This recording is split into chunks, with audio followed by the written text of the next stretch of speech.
The last video we saw the layout of the greater sac and the lesser sac.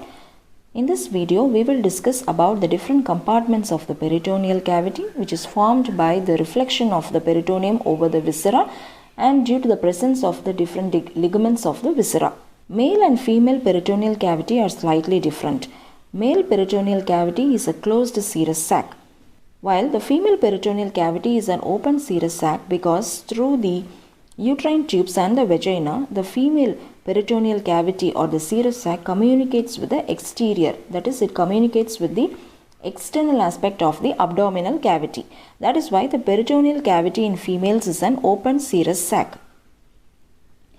The various compartments of the peritoneal cavity are the supracholic and the infracholic compartment, and these are divided with respect to the presence of the transverse colon. So above the transverse colon, it is called as the supracholic compartment, which is anterior superiorly placed, while below the transverse colon, it is the infracholic compartment, which is posterior inferiorly placed.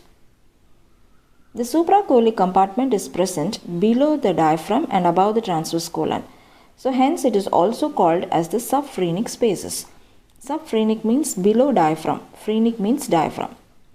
So there are about 6 subphrenic spaces present above the transverse colon, and these all are related to the periphery of the liver, and they are divided by the different ligaments of the liver.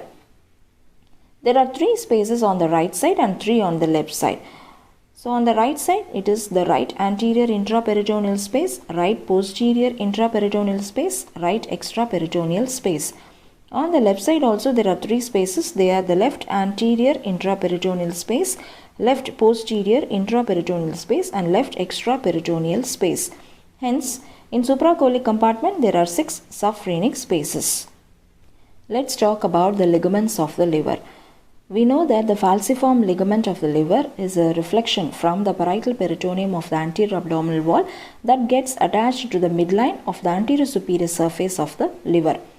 So this falciform ligament, when it reaches the superior surface, is diverged on either side as the coronary ligament and the left triangular ligament. So on the right side, the coronary ligament has 2 layers, superior layer and inferior layer. The superior layer is bilayered. One layer will be attached or fused with the undersurface of the diaphragm, while the other layer will cover the entire organ on the right side, and when it reaches the posterior surface and the inferior surface of the liver on the right side, it gets reflected as the inferior coronary ligament to the posterior abdominal wall. So on the left side, the triangular ligament again is bilayered. One layer is attached to the undersurface of the diaphragm.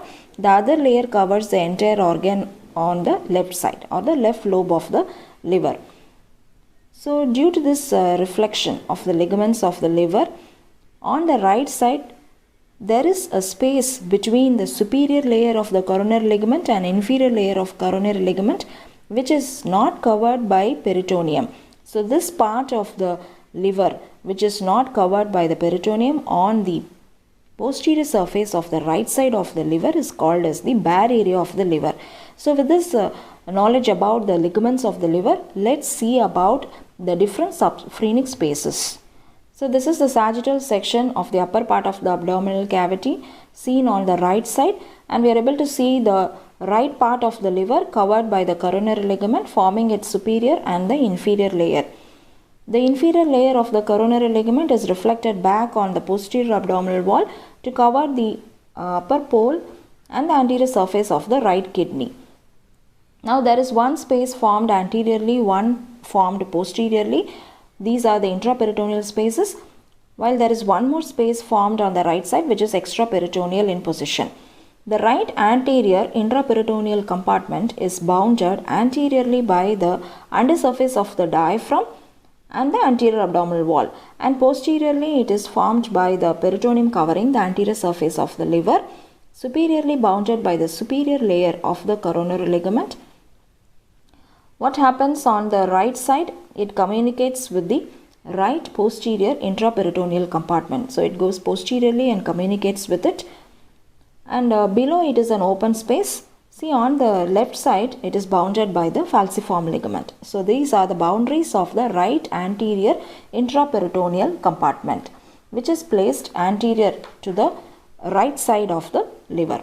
The posterior intraperitoneal compartment on the right side is bounded anteriorly by the peritoneum covering the posterior inferior surface of the liver, and posteriorly by the peritoneum covering the upper pole and the anterior surface of the right kidney. Below, it is an open space and communicates with the infracolic compartment. And above, it is bounded by the inferior layer of the coronary ligament.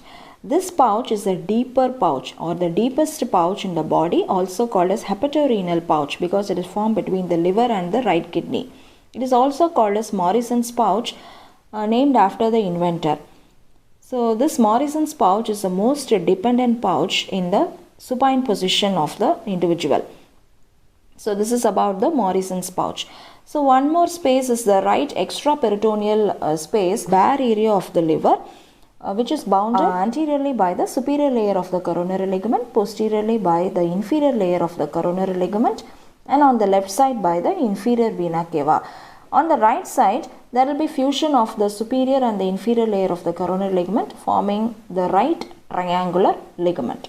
So this space is extraperitoneal, not covered by peritoneum, and it is a bare area of the liver, which is the right extraperitoneal space. So hence, on the right side, we saw three spaces: right anterior and right posterior intraperitoneal spaces and right extraperitoneal space. Now let's see on the left side. So this is the sagittal section on the left side, and we are able to see the liver, stomach, transverse colon, pancreas. Now there are again three spaces formed here, one anteriorly, one posteriorly. Those are the left anterior and posterior intraperitoneal compartment, and one more compartment is formed extraperitoneally. First, let's see the left posterior intraperitoneal compartment, which is very important. It is nothing but the lesser sac or the omental bursa, which is bounded anteriorly by the peritoneum covering the inferior surface of the liver, the lesser omentum, then the peritoneum covering the posterior inferior surface of the stomach, and the anterior two layers of the greater omentum. So from above to below, these are the boundaries of the anterior wall of the lesser sac.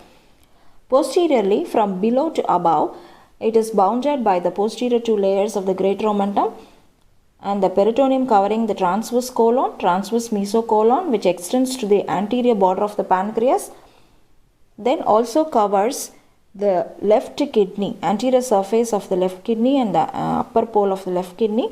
Then this peritoneum reaches the undersurface of the diaphragm. Thereby, this is a diverticulum of the peritoneal cavity behind the stomach, and this is also called as the lesser sac or the omental bursa, which forms the left posterior intraperitoneal compartment. Already we saw this lesser sac communicates with the greater sac through the epibloic foramen.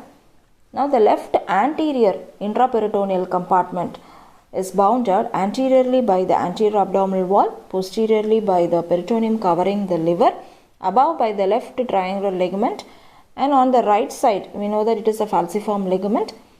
Below and on the left side it will be an open space. So this is about the left anterior intraperitoneal compartment. The left extraperitoneal compartment, small space present around the upper pole of the left kidney and the left suprarenal gland. So this space is called as the left extraperitoneal space. So in this way, the 6 spaces of the supracolic compartment are formed. Now next we will see about the infracolic compartment. So now in the infracolic compartment, which is placed below the transverse colon, see in this picture we are able to see the cut portion of the transverse colon, and below there are 2 spaces formed, right infracolic space and the left infracolic space.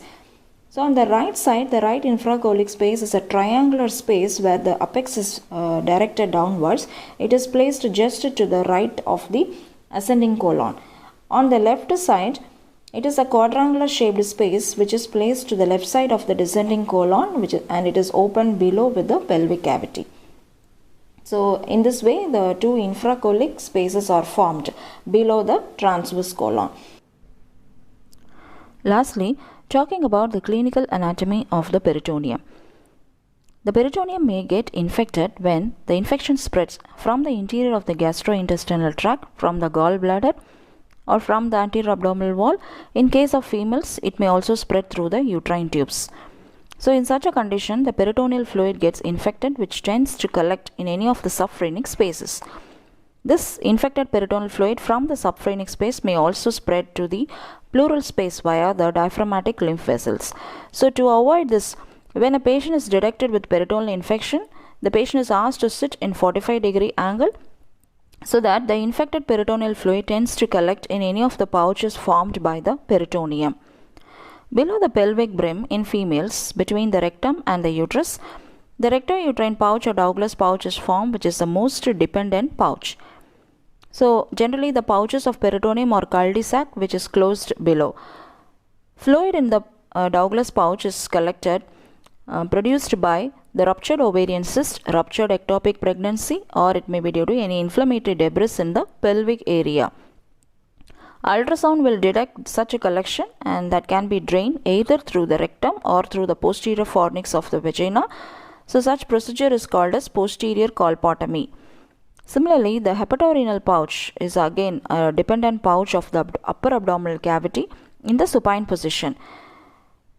In upper abdominal surgeries, pus or any sort of fluid tends to collect in these pouches, which can be drained through a tube by the surgeons. Both these surgeons may also communicate with each other through the right paracolic gutter, which is a space formed on the lateral side of the ascending colon. So collection of the infected peritoneal fluid in these pouches will help to avoid the spread of the infected peritoneal fluid to the pleural space, and also the absorption of the toxins may not occur.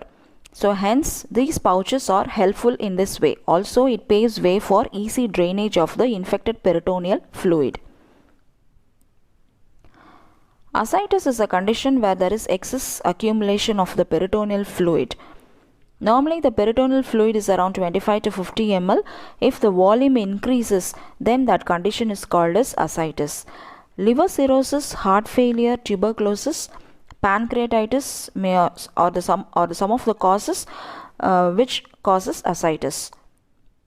Shortness of breath, abdominal distension are the most common symptoms experienced by the patients. Treating the underlying cause is the most important treatment for the ascites. Peritoneal dialysis.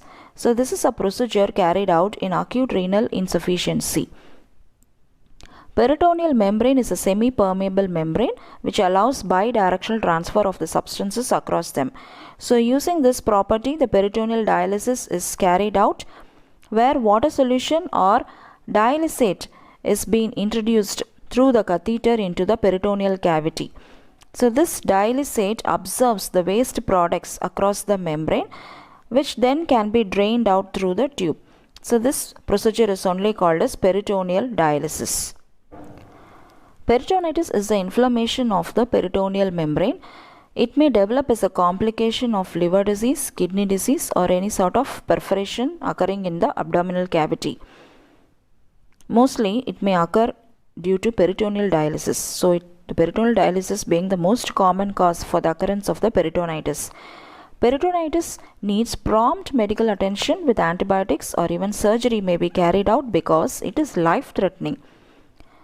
Peritonitis may easily rapidly spread to the organs of the abdomen, causing the organ failure, shock, and finally death also.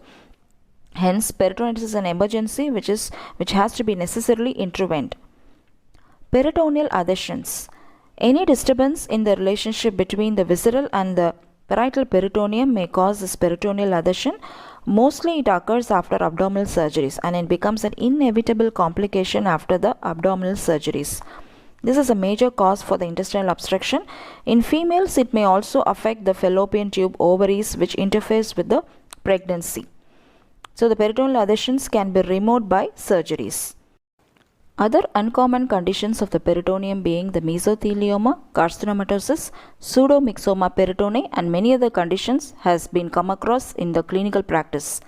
With this overview of the anatomy of the peritoneum, I conclude this video. Thank you all.